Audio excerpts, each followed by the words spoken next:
Hello, Unity Church of Sun Lakes, and welcome to our Sunday lesson for July 10th, 2022. I'm Reverend Jeanne MacLaughlin. Today's lesson title is Back to the Future. As the movie industry entices us into cool theaters this summer, so are we. As each Sunday, we use the titles of some of the top summer blockbusters over the years. Today's title is Back to the Future. Our blockbuster last week was Independence Day, and we very powerfully made it our spiritual Independence Day by proclaiming our independence from all sorts of things, such as ways of living that no longer serve our highest good, the internal oppressor, fear, feelings of guilt, shame, or remorse that have weighed us down, the past, just to name a few. Do you remember? And as we declared our independence from those things, we proclaimed our freedom to make new choices, to enter into new relationships with the divine of our being, and to face whatever or whoever has intimidated us in the past, and to live with a courageous new attitude. To forgive ourselves as well as others, and to seek forgiveness. To use our past as a trajectory into a new life, and to be grateful. Freedom to be grateful. We did some really good work last week, so if you joined us, way to go. Today, we go back to the future. Well, sort of. In our beautiful Unity teachings, we are taught to set our intentions, to create our mental equivalents, and to stretch to attain our God-given heart's desires. Charles Fillmore, in Talks on Truth, wrote about healing, which can have a much broader application. He said, "Then, if I want to see the real expression of the divine mind in my body, all I have to do is imagine it mentally. I must put my I am identity into it and affirm that the perfect body, as idealized by God, is now manifest in my hands, my feet, in my heart, and in every part of my organism." Is that good logic? Of course it is. Will it work? Of course it will. This is the real secret of metaphysical healing. In fact, it is the real secret to metaphysical manifestation. And while this is absolutely how we create the life of our dreams, there is a pitfall here to be avoided. Well, what's the pitfall? Because our goals and dreams are in the future, we can become very unhappy, even frustrated and depressed about where we are right now, in this current moment. There was a recent cartoon in which a woman is standing in line. In front of her is a woman with a child having a tantrum. So she turns to the man behind her and says, "I want to learn to live in the moment, just not this moment. Some other moment, like a moment on the beach." The balancing act we really must master, well, let me clarify, master if we A, want to be happy, and B, want to actually bring our dreams and goals into our experience, is to simultaneously get back to the present even as we envision our future. Let me say that again, because it is really important. The balancing act we must master if we want to be happy and if we want to actually bring our dreams and goals into our experience is to simultaneously get back to the present, even as we envision our future. Did you get that? And that's not necessarily the easiest thing to do. It is a delicate balance that we must strike. There's a story of a skilled tightrope walker who performed an amazing stunt over Niagara Falls by walking across, pushing a wheelbarrow. Things were going very well until he got about halfway across, and then suddenly gusts of wind kicked up, powerful gusts that caused the line to start vibrating and swaying to and fro. Because he was such a skilled tightrope walker, he managed to make it across. When he had his feet firmly planted on the ground, again, a fan came running up and hugged him and started telling him that he truly was the greatest tightrope walker in the history of the world. And he just knew that the tightrope walker was so skilled and so wonderful that he could walk back across the tightrope, pushing the wheelbarrow once again. The tightrope walker looked out at the rope swaying in the wind, and he said, "So you really think I can make it across again? You really have that much faith in me?"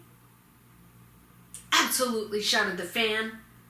"Well, in that case, I'll do it on one condition. You jump in." So it is absolutely a balancing act. And having faith in our ability to do it is so important. So how do we achieve the balancing act of living here now while envisioning our hopes and dreams for a freer, fuller expression of the divine being that we are? I want to give you 3 ideas. First, stand on your spiritual beliefs to give you faith in the outcome.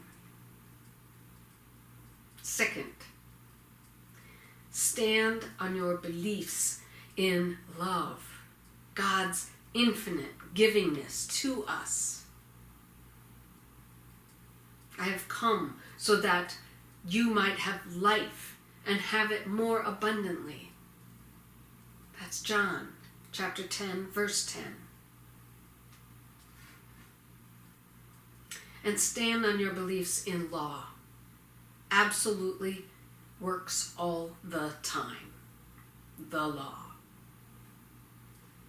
There's a wonderful line from A Course in Miracles which reads, "Those who are certain of the outcome can afford to wait, and wait without anxiety." When we know that we are connected to that universal, all-providing love energy, and when we know that the law is at work, then we can allow ourselves to be patient. But when we become impatient, we literally devalue ourselves and our connection to the divine Holy Spirit. Impatience is a failure to trust in the universal intelligence, and it implies that we are separate from the all-providing Spirit. When we are certain that the outcome is assured, then, without upset, anxiety, or a sense of urgency, we are able to turn our attention to whatever it is that occupies our daily life.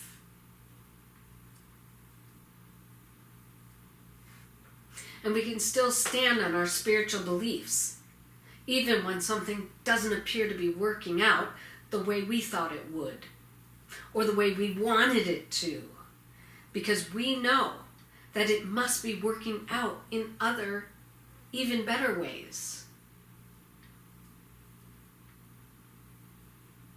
Think of any good book or movie. A well-written plot leaves you dangling in suspense, with twists and turns and roadblocks and impossible situations until the very end, when suddenly there's hope where there'd been none just moments before. From one moment to the next, you're moved from hopelessness to clarity to celebration. Mike Dooley, in his great book, Leveraging the Universe, wrote at page 44, "Though we can't see around the bend in our lives any more than we can look ahead in a movie, for the efforts that we make today, options and possibilities are created for us tomorrow. And from the zenith of our hidden magnificence, that which we most want and love will be choreographed to present itself." I recently received this confirmation of this idea from one of my colleagues. She wrote, when I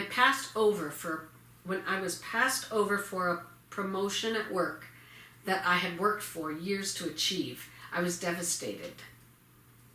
After many tears and feeling sorry for myself, and I must admit some anger, I decided to put into practice what I had been learning, which is to look for the good in the situation and reframe it. When I was able to put my ego aside, the answer quickly came to me. I really wanted to follow my passion and finish my coursework for my animal chaplain program, so I could graduate at the same time as my son. I know my life purpose is to make a difference in the lives of animals, and to do this, I needed that diploma, and how sweet to be able to walk at graduation with my son. The promotion would not have allowed me to have the time I needed to complete what I really, really wanted in life, and what I have been called to do. So not getting the promotion was a blessing in disguise. One that I could not realize until I left the pain and disappointment behind and started looking for God in the situation. So the first thing we do to strike the balance of getting back to the present while envisioning our future is to stand firmly on our beliefs. Our beliefs in God's perfect love and law outpicturing in our world. Second, do all you can with what you have now. Master what is in front of you. Keep doing what you are doing, but do it better. If you're looking and looking, your gaze always locked on the horizon for something better, you're probably not giving your all to where you are now.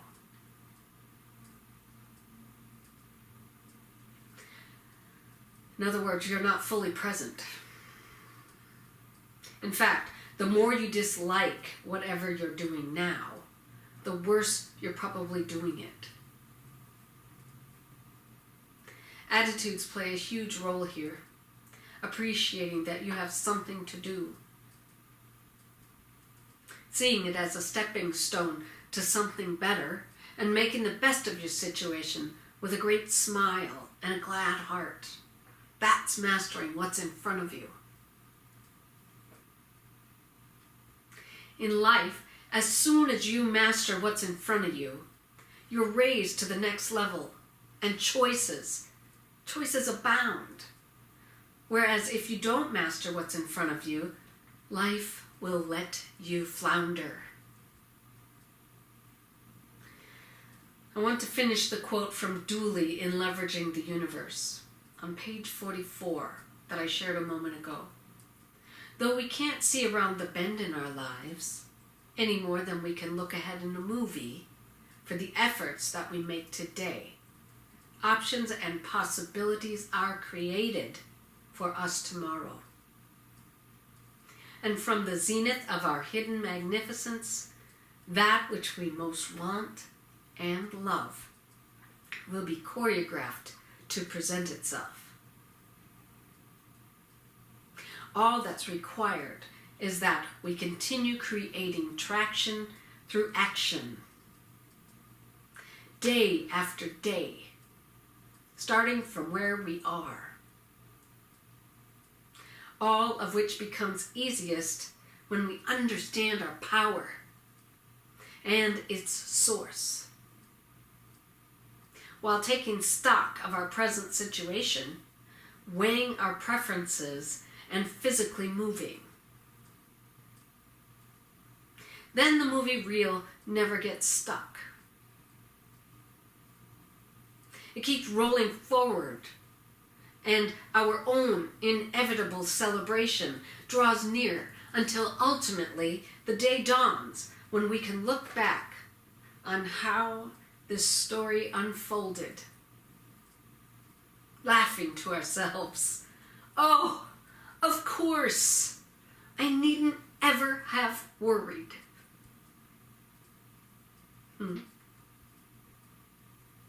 Author Patrick McBride wrote a really great little quote. He said, "You can only start from where you are, and you can only begin in the present." I'm going to say it again.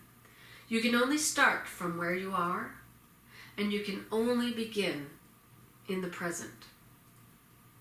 Do all you have with what you have.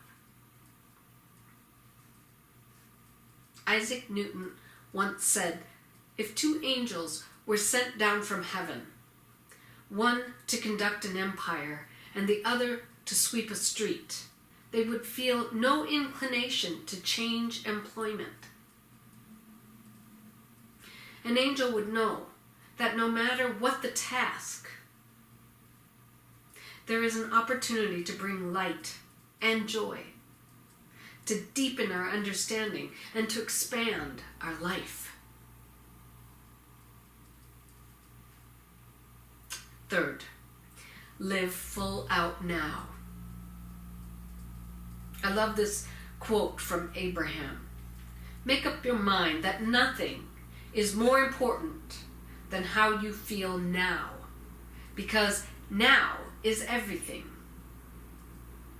Now is the whole enchilada. Now is the power of me. Now. Now. Now. Now. Now. You might as well start somewhere.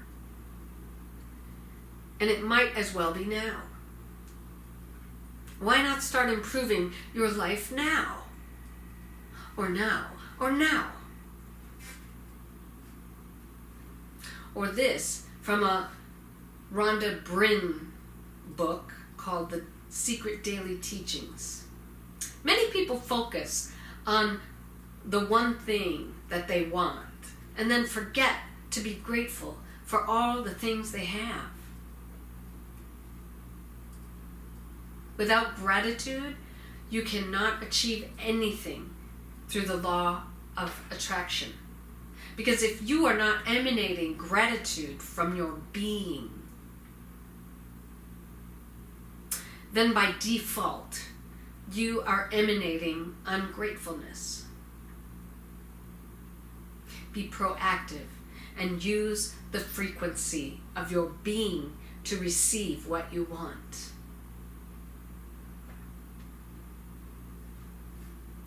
Emmett Fox wrote, "The art of life is to live in the present moment and to make that moment as perfect as we can by the realization that we are the instruments and expressions of God Himself."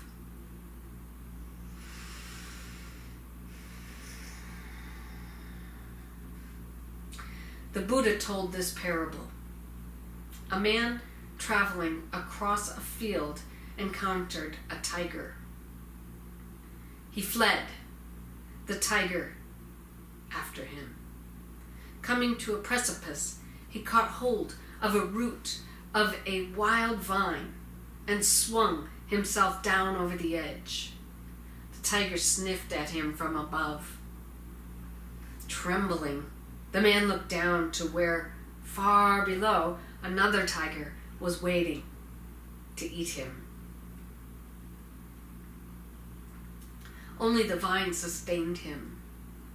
2 mice, one white and one black, little by little, started to gnaw away at the vine.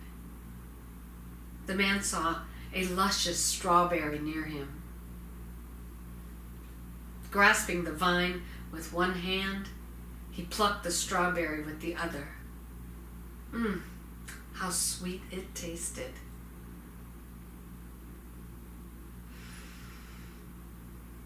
Even the smallest moments in life can be food for our spiritual quest. For example, if you're in line at the DMV and the line is moving slowly, you can use that time to relax. Witness how you feel when you're starting to get cranky, and see whether you can change that irritation into a happy moment. You can get to know a neighbor in line, or you can just stand, savoring a peaceful moment, and take a deep breath. Every single moment can be a spiritual nourishment.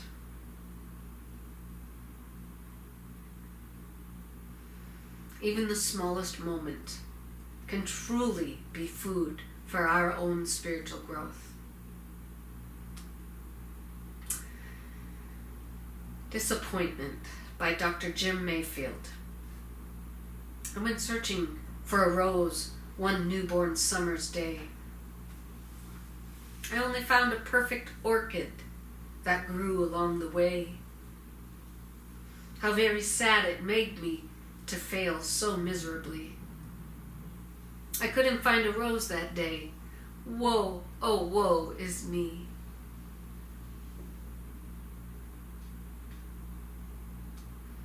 Charles Fillmore said in Talks on Truth, page 96, "If you are obedient to Spirit, you will not suffer these burdens to be loaded upon you. You will live in the present. Do your highest duty every day. Forget the past and let the future take care of itself. Let us enter the present moment and make that moment as perfect as we can. And that is how we build the hopes and the dreams of our future." The affirmation for today and for all summer is I am. I am loved. I am love. I love. This was given to us by Dennis Hubert. And to remind you that when we come back in September, we're going to ask you if you used this affirmation to report how did it work out for you. So let's say it together again. I am loved. I am love. I love. And have a beautiful day and week. God bless. Take care.